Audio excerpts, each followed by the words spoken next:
Kaya nga, hinahamon ko ito, mga Ensaymada vlogger at saka pulangers na yan, mag-research kayo sa PTV4 na andun lahat.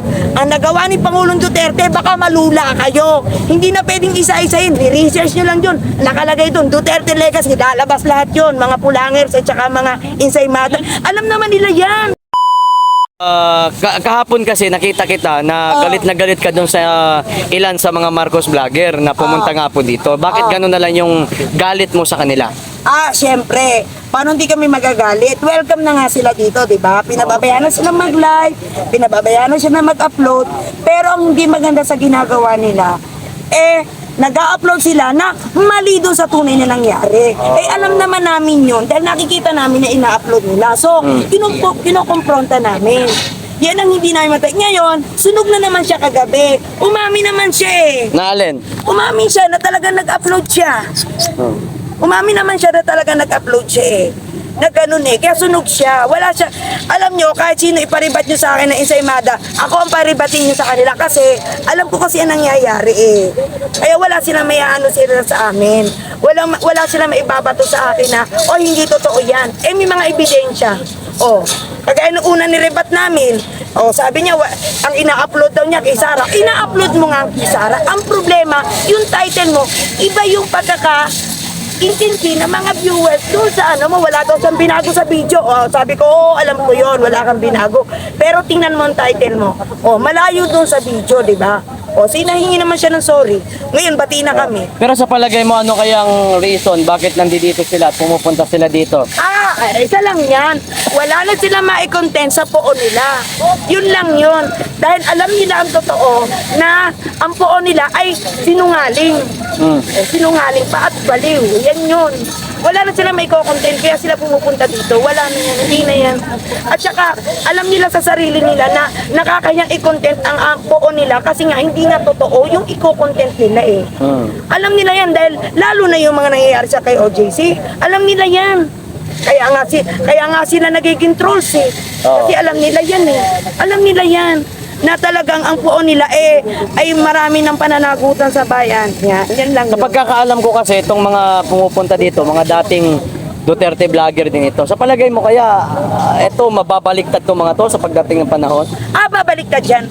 Babalik sa mga Duterte, palagay mo? Hindi, babalik talaga. Ngayon pa nga lang bumabalik na Kasi nga, wala nga sila maiko-content. Dahil nga, kahiya-hiya yung iko-content nila sa puon nila. Dahil alam naman ng sambayan ng Pilipino ang tunay na nangyayari. Kaya wala yan. Babalik at babalik yan. Mark my word. Ngayon pa nga lang, kagabi, ilan ang kagad na Ensaymada, di ba? Pumunta dito. Hindi lang kagabi. Halos gabi-gabi. Halos gabi-gabi meron.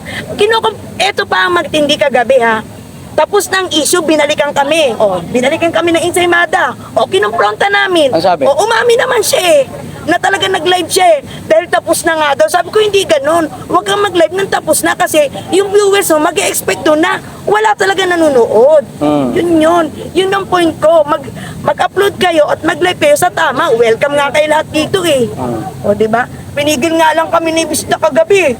Ganun kami Pinigil kayo ni Bista? Siyempre. I-rebat nyo, akong paribatin nyo. Huwag kayong mag-rebat kasi lalaki kayo, kami na lang mga babae.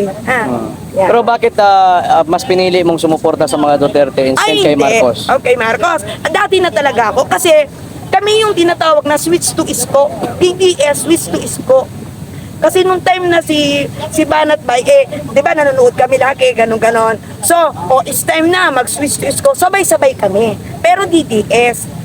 Pero kaya nga ang pangulo namin si Isko at saka si Sara ang vice president ko. Kaya hindi ako nabudol. Dahil lagi kong tinatandaan ang sinabi ng pangulo, basta ako, sinabi ko sa inyo, siya ay weak leader at may dalang bagahe. Ano yung mga bagahe? Alam nyo na, may bisyo. Number 1 yun. At weak leader nga, ibig sabihin, wala siyang kapasidad na mamuno ng sambayan ng Pilipino. Yun lang yun. Kaya tinatawag na may bagahe. Basta ako, lagi nasa isip ko, lahat ng payo ng Pangulong Duterte, O lalo ng pandemic, pag sinabi ni Pangulong Duterte, huwag lumabas, hindi talaga ako nalabas. Bahala yung mga kasama ko lumabas sa bahay, ako hindi. Ganun ko karespeto si Pangulong Duterte.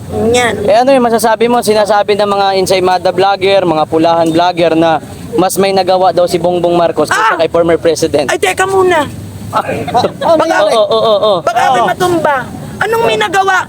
Kaya nga, hinahamon ko ito, mga Insaymada vlogger at saka pulangers na yan, mag-research kayo sa PTV4 na andun lahat. Ang nagawa ni Pangulong Duterte, baka malula kayo. Hindi na pwedeng isa-isahin. I-research nyo lang yun. Nakalagay dun, Duterte Legacy, lalabas lahat yun. Mga pulangers at saka mga Insaymada. Alam naman nila yan. Nagtatanga-tangahan yan. Huwag kayong maniwala sa mga yan. Ang pagkakaalam ko po, isa po kayo sa mga nagkalye survey. Ayun po sa resulta, ano po ba yung lumabas na resulta? Di ba ang tanong nyo, sino yung magaling na naging Pangulo ng Pilipinas? Ay, siyempre, si Pangulong Duterte. Siya talagang inano. Tsaka, ang sigaw ng taong bayan talagang si Pangulong Duterte. Lalo na pagdating sa illegal na drugs yan.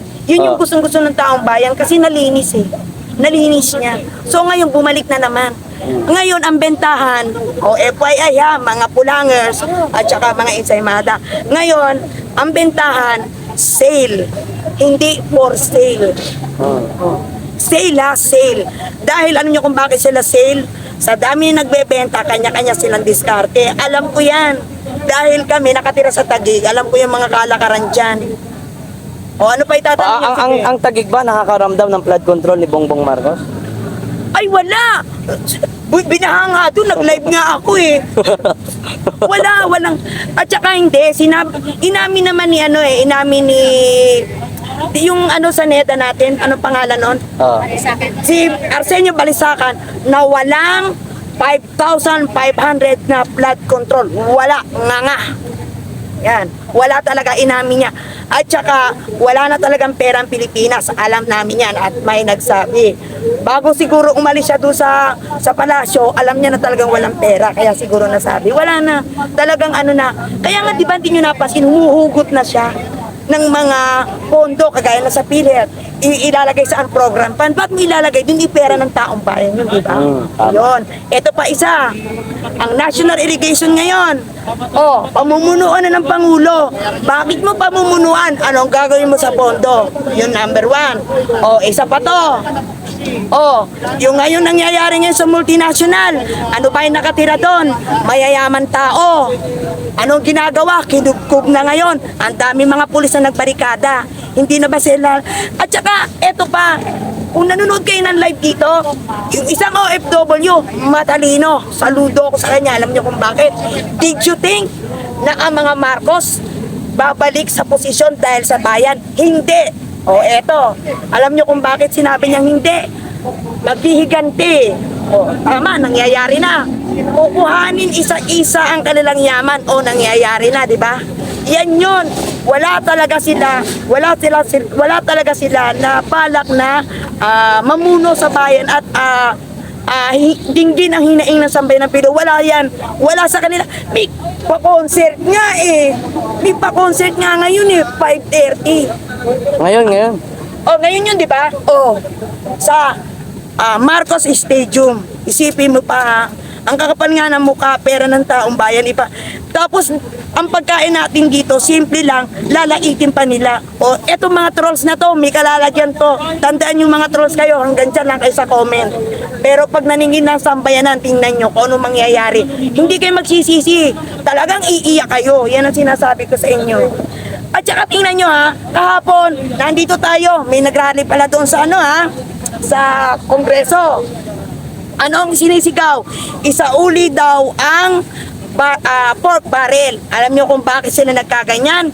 Yung binibigay na iba sa talongges na Kongreso, congressman, malaki kaysa doon sa MPA. Kaya itong MPA na ito, naggangak-ngak. Kaya ang payo ko sa poon nila, fair ka. Manti na bibigyan mo, yung mga aliporis mo, pantay para walang sisingaw. Yun lang yun. Kaya kayong mga trolls kayo, hanggang dyan na lang kayo. Tama na yan. Huling tanong na lang. Sige. Ano yung masasabi kay Franz Castro na binabanatan si VP Sara Duterte? Hindi, alam niyo kung bakit pinabanatan ni Franz Castro? Ano yan, divert lang yan, tactical divert, dinadivert nilang lang yan. Eh, convicted ka eh. Bakit? Tama naman si Sara, ba't nandito ka? Convicted ka. Ako halal ng taong bayan, i-interviewin mo ko. Dapat ikaw nasa kulungan. Yun ang, kung matalino, yun yung pagkakasabi talaga ni VP Sara. Na dapat ikaw nasa kulungan, ba't ikaw nag-i-interview sa akin? Convicted ka. Oh, di ba tama ako? At tama si VP Sara. Yun yung meaning na sinabi ni VP Sara. Yun. O ano pa itatanong nyo? Anong channel mo? Ay, wag na, baka may mga trolls dyan, tapos sasabihin na to, awain ako ng awain. Okay mga kababayan, maraming salamat. Oh, thank you. Oh, napagod ako.